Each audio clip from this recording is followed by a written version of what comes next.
And thank you very much, Byron. You're our finale for the year. So thank you for doing that for us. And yeah, we really look forward to hearing what you're going to say. I don't know if you want me to keep time at all, or you're happy to keep time, or... I'll, you know what, I'm going to set a little timer there because inevitably, you know, I'll probably talk forever otherwise. So I'm just going to put that on there. Okay, great. There we go. Cool. 20 minutes. Okay. Time is illusionary and lunchtime doubly so. Oh, yes. Good old Douglas Adams. Yeah, I was going to say Douglas Adams. That's a great way to start. Okay. Let me go ahead and share that. Can you see my screen? Yep. Okay, cool. Let me just make sure I'm doing the right view. There we go. Okay.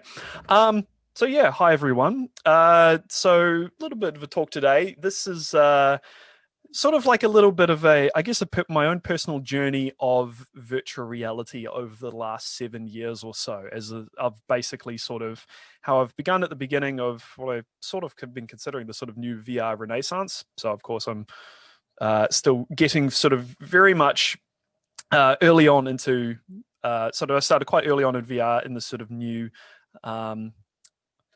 place that we sort of started from in 2013. So I thought I'd kind of share that kind of journey because there's been certain observations I've made along the way, not just in regards to the technology, virtual reality technology, but how we use it and kind of some ideas about maybe where it could be going into the future, and also how we should be designing for it and using it to help us design. So the way I've sort of framed this is I've done this based on my own sort of personal journey through virtual reality. So this is going to go through a couple of the projects that I've worked on and the different sort of things that I learned from each of those different projects. And then as the technology sort of has evolved over that period of time, what I used it for has evolved as well. So I'm going to use that to frame sort of this journey. So yeah, moving on. Bit of a wall of text. We don't have to really look too much into this, but one thing I've really enjoyed a lot about at least how VR's really started up the second time around is this is the original forum post by a young Palmer Luckey, who is one of the founding members of Oculus. So the young whippersnapper startup that sprung to Kickstarter fame in 2013.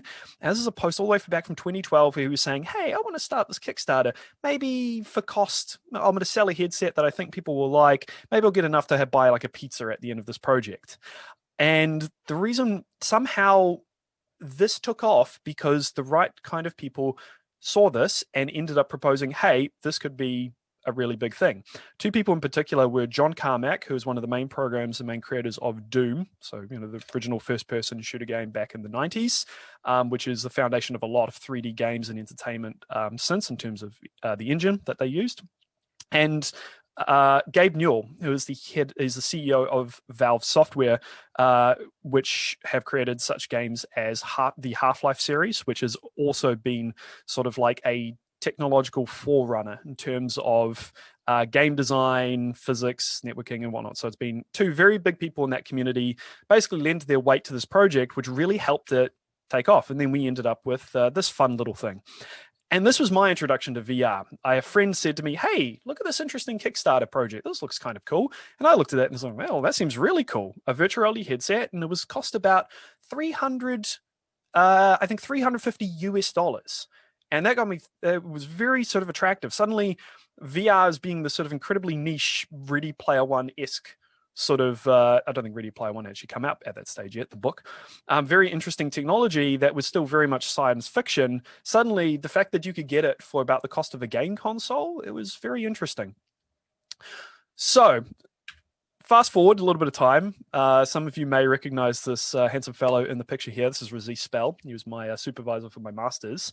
This is actually, I went really digging through my old photo archives, and this is the very day that I received my very first Oculus Rift.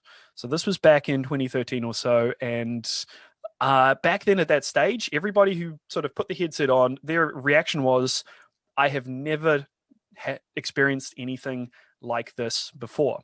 Of course, it wasn't really at the stage maybe where we'd consider it to be something that consumers or even something that would use, or even something in particular very mainstream, because you would get motion sick very easily. Like everybody would get quite motion sick depending on the experiences. And at the same time, you had this sort of hope of, wait, hang on, this is it. This is sort of going to be the start of something big. So at that point, we didn't really know how to design for VR. Like we could create we were creating basically experiences from games and saying, why don't we just take this and plonk it into a VR headset and see what happens? And for a lot of those, they did not translate across very well.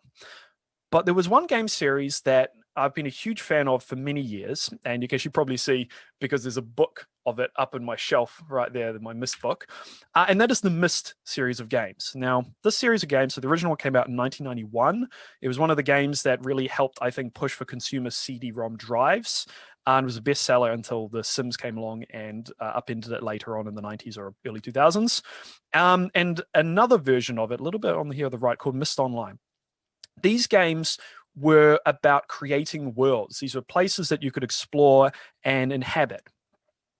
The way that they were designed, they were very robust in terms of the biology, the ecology, the fauna, the flora. All the aspects were considered when the game designers were creating these worlds in a way that it was places that could make sense in sort of a fantastical way.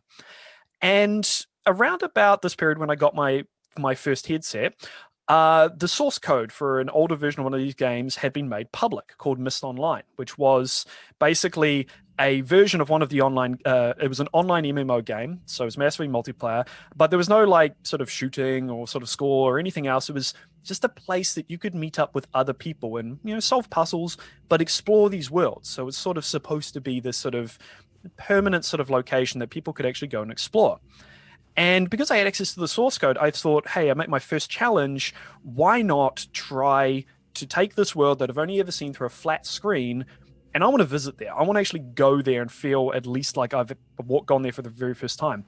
And spent a couple of months working on this project where I managed to sort of build VR support into this game.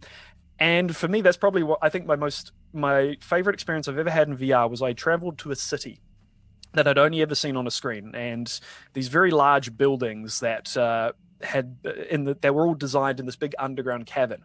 And I put the headset on and actually I got to stand in the city, and I was in that city. Like I wasn't just looking at it through a screen. It was one of the moments where I really had a sense of presence and felt that it was like looking at a tourism video and then actually going to that location for the first time. So for me, that was my big moment, which convinced me, okay, VR is like the thing I just want to like work on forever now, because of that one experience that I had of being able to visit a place that up until that point didn't exist. It was purely digital. So that was the very first project that I worked on. And from that point sort of evolved a little bit into thinking, well, at that stage, all we really had was a mouse and keyboard for interacting with these VR spaces, or if you were lucky, a gamepad. So that allowed you to move around the world and you could turn your head and look in all different directions. But that was the most freedom that you had. You didn't really have a way of using the rest of your body to interact with the world. And this is where some very interesting developments started to happen with a lot of these hackers in this VR space, which is they started to think, rather than, okay, let's create a whole bunch of new stuff from scratch, but they looked at what technologies out there already that could actually work very well in VR. So here is a device called the Razer Hydra on the left here. So it is a little base station that it emits a magnetic field. And these two controllers, as you move them around, would detect their position and orientation within that magnetic field. So basically, we now had a manner of getting our hands into a 3D space. We could translate it, we could move it around, move our hands around. And that really got me thinking. It was like, well, hang on, this is really great. I can now actually reach out and touch something or pick something up or move it around rather than having to, create this abstract interpretation by pushing a button on a controller based on what I'm looking at. So I started working a little bit on developing this idea a little bit further. And there's a Razer there again on that picture on the right. And I started using the Razer Hydra to come up with a concept of a project where I wanted to create an interface for doing sort of like this live, helping with this like live VJ experience. This was actually the Forks and Sockets event that was down here in the design school, where it was a big giant Tesla coil, and we had a whole bunch of music composed for it, and it was great. But what I made is I made a little thing that would generate different visuals depending on properties I was changing and scaling, but the whole interface was designed in VR. Unfortunately, I don't have too many images of it, so I've just got a picture of me grinning with one hand is a Razer Hydra, and the other hand, which I've taken the controller apart, and I started to think, I don't want to hold this controller, this stick, this tool. I want my hands themselves to be the things that are interacting with the space, because otherwise, the most amount of flexibility you have with VR controllers usually is basically your wrist. Basically, you can sort of move your wrist around, but since you're holding like a fixed tool, that's about as precise as you can get. So I started thinking, okay, well, I'm going to use my actual hands. So let's get rid of the controller. And I kind of took it apart and I sort of started building the circuit boards and the sensors into the glove itself. And I have this little pad here with a couple of buttons in it to try to like press and tell the computer to do things. That was a good start, but it really wasn't there yet. My hands were not in virtual reality. So moving on from this is just a prototype during my master's project, where I started to say, well, hang on, let's take these little sensors, and now I have my hands moving around in space. What about, can I get my fingers moving around in space as well? Because these are your fingers are very dexterous. We have sort of very precise control over our fingers. I need to get this into the space as well, because not only, could I reach out and sort of touch something with my hand, I want to reach out and touch something with my finger, or I want to, grab or move something by pinching it. So this prototype here, you can see I'm wearing some gloves where I put some bend sensors in, and I wrote some software that would allow me to translate different poses into different sort of actions in VR. So this was before we actually really had the idea, we're coming up with sort of a language for, okay, what is like a click in VR? Do I put my hand on an object and then do this motion like you would on a mouse? Or what is a scroll? Do I do 2 fingers and then move my hand in something? And yeah, so you can see I'm sort of making a fist to kind of grasp and move things around, playing around with some different ideas for user interface controls. But the thing was, at this stage, there wasn't like any sort of like easy libraries or anything that you could really use in order to very easily implement some sort of like interaction system. I had to build a lot of this from the ground up by smashing these different technologies together, the Hydra combined with like VR rendering and other things like that. This isn't in VR though. So just sort of moving on a little bit now. Where am I? Yeah, so that led to this fun project, which was my actual master's itself, which I basically came up with an interface which was to create different methods of interacting with data. In this case, I had user interface controls like sliders. I've got like some interesting sort of things that I could pull up and down here, these sort of pump handles that would change the value of anything sort of put into it. And that was all meant to control music. And so this brought up my sort of next connection back into what I really wanted to do in virtual reality, and was my dream, and it still is, that I've been working towards for quite a while. And that is, I want to be able to actually perform and control music within the space. Now, whether or not that's to the point of playing it like an instrument, doing it from a higher level where you are able to play sort of musical clips, or in the end as well, as a musician, music is inherently collaborative. So it needs to be something that can be controlled with other people at the same time. I think I just have a short clip here. Some of you have probably seen this over the last couple of years. Let's have a look. Just turn that on. I'm skipping ahead a little bit. Yeah, so this is up in the Media Lab back in 2015, I want to say, something like that. So I was coming up with ideas for like, okay, if I've got like a little touch panel, I have to do this sort of like single index finger and whatnot to grab things and move them around and control them. I'm just going to skip forwards a little bit to where I actually move the interface around. So that was the other idea as well, was that this sort of interface, you needed to be able to break it apart. You needed to be able to basically modify it depending on your scenario, rather than building something that was fixed and that you could not sort of easily change. It needed to be something as flexible as like a composer would need to be. So anyway, just moving on a little bit now. Let's all right. So all of this was leading me towards me realizing, wow, I really like using my hands in VR, and I really don't want to use these motion controllers at all. What else can I do with my hands within the space? And that led to another piece of technology that was created without VR in mind, but ended up being very appropriate for the technology. So here is the Leap Motion. So it's a little sort of stereoscopic infrared camera on the down there, and it was designed to sort of be like a way of capturing your hands, like maybe above a keyboard or above your computer, so you could do gestures and can control your computer in some way, which was interesting at first. But they had the great idea of, why don't we just like tape it to the front of a VR headset and use it to detect where your hands are in relation to the headset. So they went through a couple of iterations and made some interesting prototypes. So here, they made like a little 3D printed mount you could just stick on with 3M adhesive tape, which is great. Here's like a little example off the side here, for example, where they were coming up with ideas for how to interact with things with your hands in the space, such as focusing on using pinches as the main method for interacting with things and moving things around. So in this case, 2 fingers with pinches to actually create like a box by like sort of pulling it out of thin air. And that has led to some very interesting experiments over time, such as here, for example, where we have sorry, I'm not capturing that one. I'll just show the picture rather than playing the video for this one. So they have some very interesting sort of things where they were trying to come up with augmented reality interfaces as well. So they've got a Leap Motion here, and this is looking through at somebody's actual hand. And it created some very interesting things where you could say, instead of buttons in virtual reality, where your finger kind of goes through the object, they were playing around with this idea of like, why not have things like toggles or things you can grab and move so that you don't get this weird feeling that your finger is actually going through physical objects. So that sort of has led me to realize that I think until we get sort of haptic feedback to be able to push our fingers back to say, yes, I'm touching something, a lot of VR interfaces should actually maybe be built in with toggles in mind. So, touching this little paddle, for example, to move past to like select an object. Anyway, just aware of the time, so move on. So I decided, hey, this might be something fun to have a look at. So I got a Leap Motion and I played around with it to create a new prototype of like my music software that I was working on.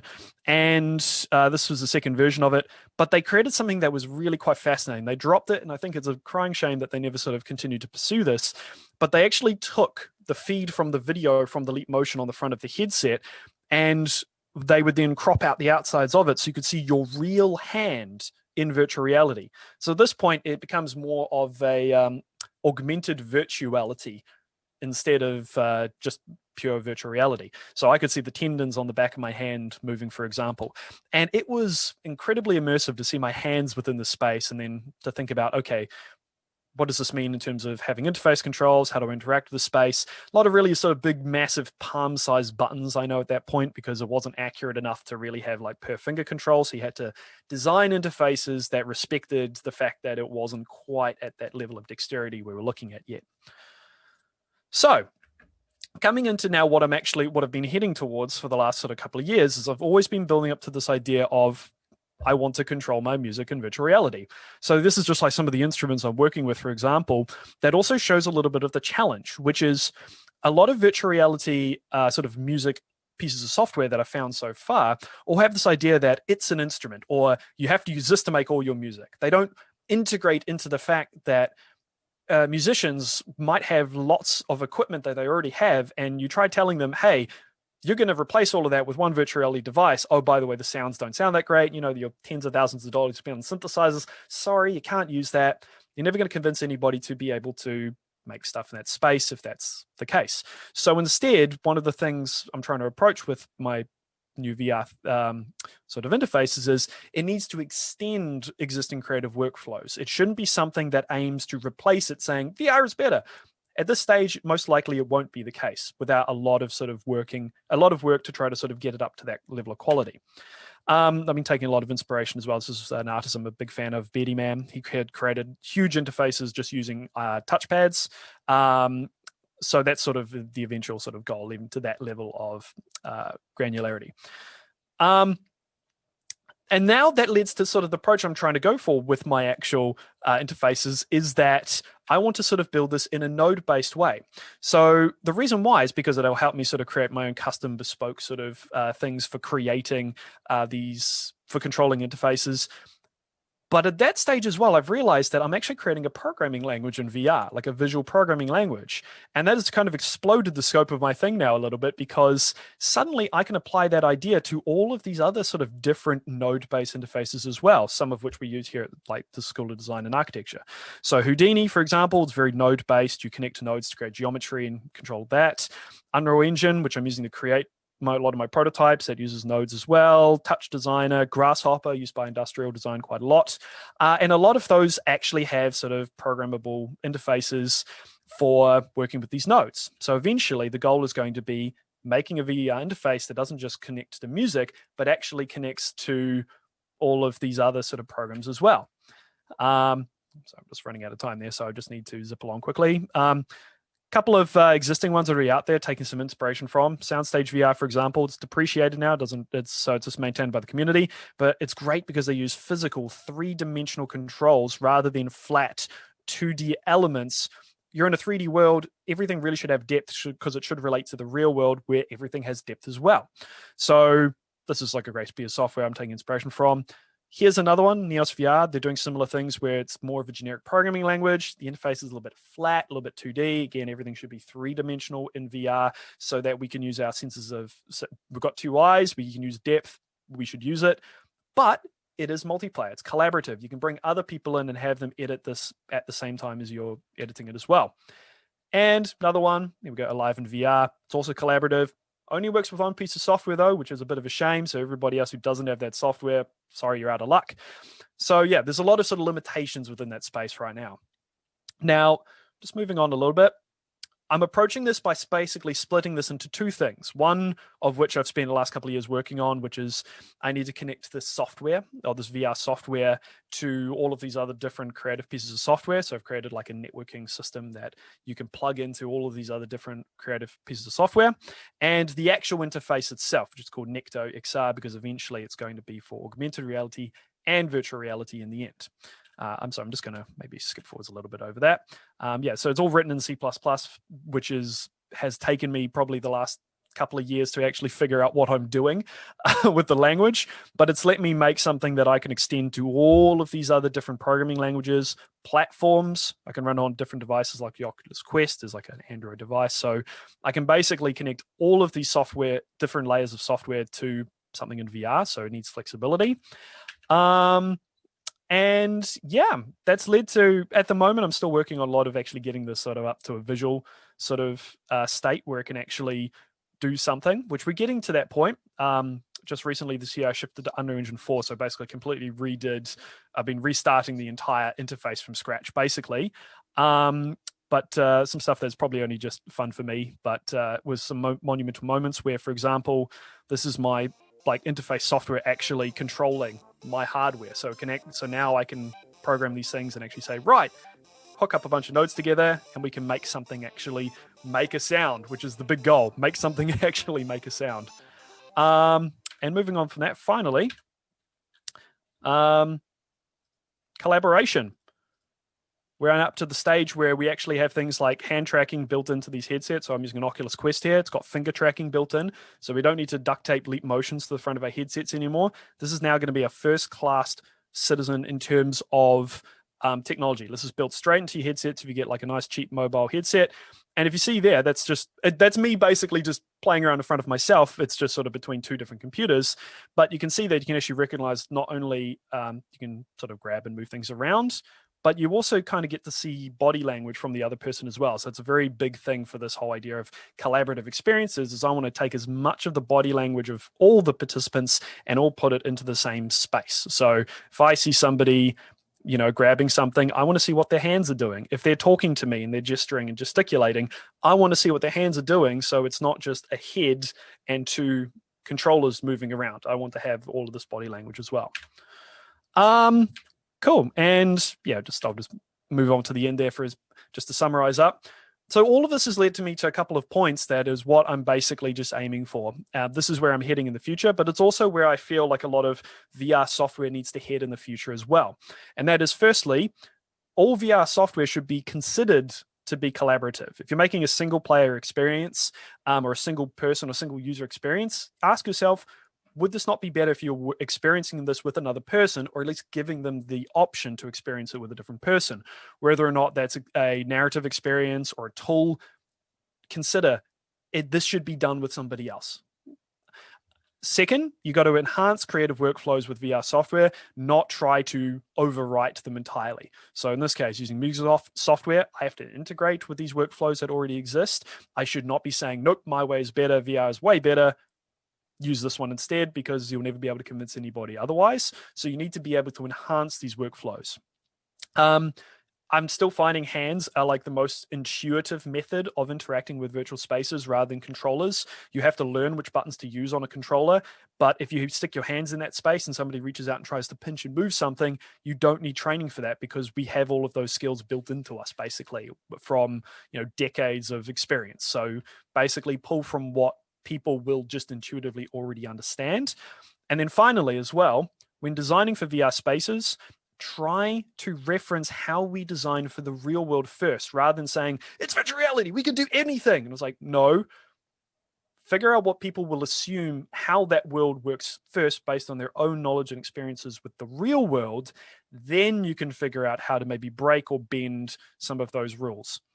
Anyway, so yeah, that's just a little bit of a rapid fire sort of approach of, I guess, of the last sort of 7 years of my sort of experience with VR. Yeah, sorry, I went a little bit over time. But That's fine. Anybody have any questions? Yeah, questions. Now I can see people. And yes, and virtual clap. It's quite hard to Thanks. If I had a soundboard, you can have a soundboard, I could just press a button and have that go off. Any questions?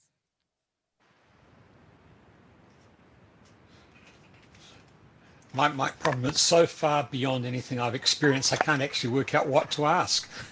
You should get out of your room more often, Nigel. I'm a bit like that too, Nigel. I have to admit. No, but the whole point of Byron is that he doesn't want to get out of his room. He wants to get out of his brain, but not out of his room. That virtual room. Byron, Byron, I've got a question for you in terms of, a lot of the VR stuff that we're doing, we kind of emphasize the immersive quality. You seem to sort of push the presence button more than the immersive button. Would that be true? Presence and immersion are usually sort of very close to each other in terms of, well, like presence in VR is actually having that sort of button in your brain go, oh, yes, I'm actually in this location, which is like an immersive experience. So they're kind of really a similar thing. Do you mean instead sort of like... well, the presence is that sort of... is kind of what you feel. Immersive is what you perceive. So there's a bit of both in what you've just said. But in the sort of work, the sort of work I'm doing, we try and hit that immersive button a lot more. But it's interesting that you've tried to hit the presence button as well. I think immersiveness is a component of presence. I think the overall thing, if you're working in VR, if you're working in virtual reality and you want somebody to feel they're truly in that space, then it's actually hitting a number of things. It's not just the visual quality of it, like immersiveness from a visual perspective, but also from like an auditory perspective as well. So for example, cleverly designing audio within your scene so that, if you hear something, you should hear it behind you, but using technologies that might be like, oh, well, that sound might actually be bouncing around or reverberating inside of a space. Like audio locations have acoustic properties in terms of reflections and other elements. And if you sort of properly simulate that in virtual reality, and you can combine the auditory element and the visual element, then that's going to add up to presence.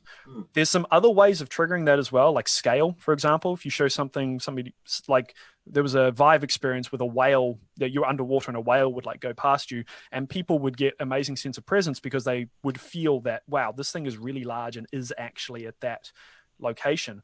I think also hitting presence as well, you need to sort of not break people's expectations for just how basic things work in the world, like physics.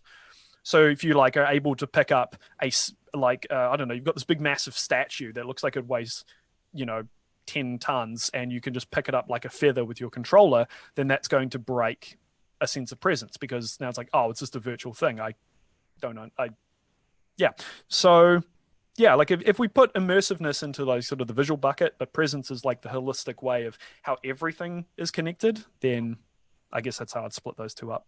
Yeah, together with Mike Don, we've been talking with Marshall Day about, we've got this particular problem, and Mike Don can talk to it better than I can, but the idea of the problem was an opera singer getting a sense for their singing inside the Wellington Town Hall, for example, and trying to reproduce that in a VR environment. Okay.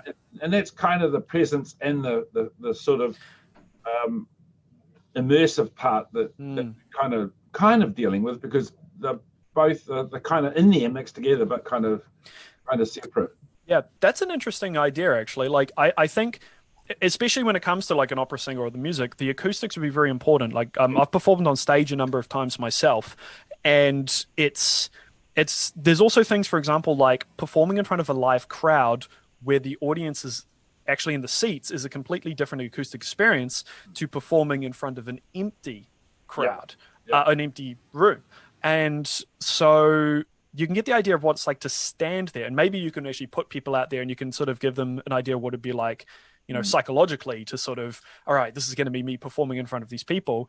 But to get them an idea of maybe what it sounds like acoustically as well, you'd also have to, that would be tricky. You'd have to get into the question of taking their voice, being able to apply the correct reverberations and reflections, and having it delivered back to them using like proper spatialized sound, like using HRTF sort of things, where that person in VR would be like, oh, I can hear the sound coming from in front of me because of how it filters through like the shape of your ear and all those other calculations.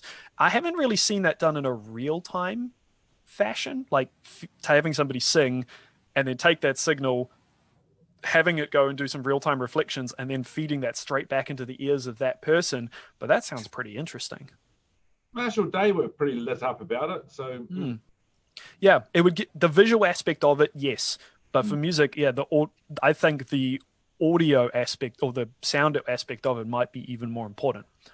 Well, that's what they were interested in, the sound part. Yeah. Young Nigel run away. I think he's run away. Go to a meeting. Any final questions?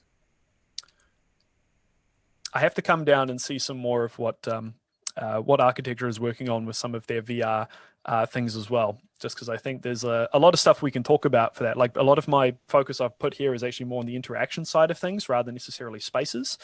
Whenever you're doing something, in sort of like a VR space, you are in a space, and that's very important to sort of consider.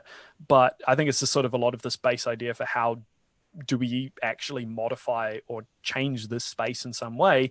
Hence why a lot of sort of ideas for, something as simple as a button. Now, what is a button? Why was it designed in a certain way? How can we now recreate that in virtual reality, and should we?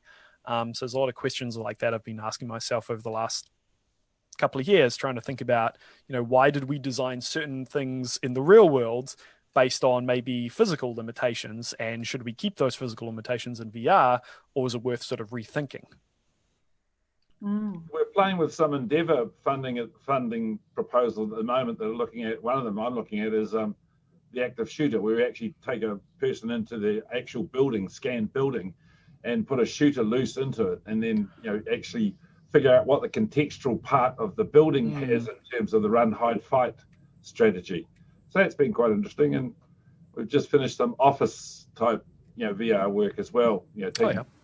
Taking CMAC back into their office. And you're quite right. The trick is to take them back into their office when they're in their office.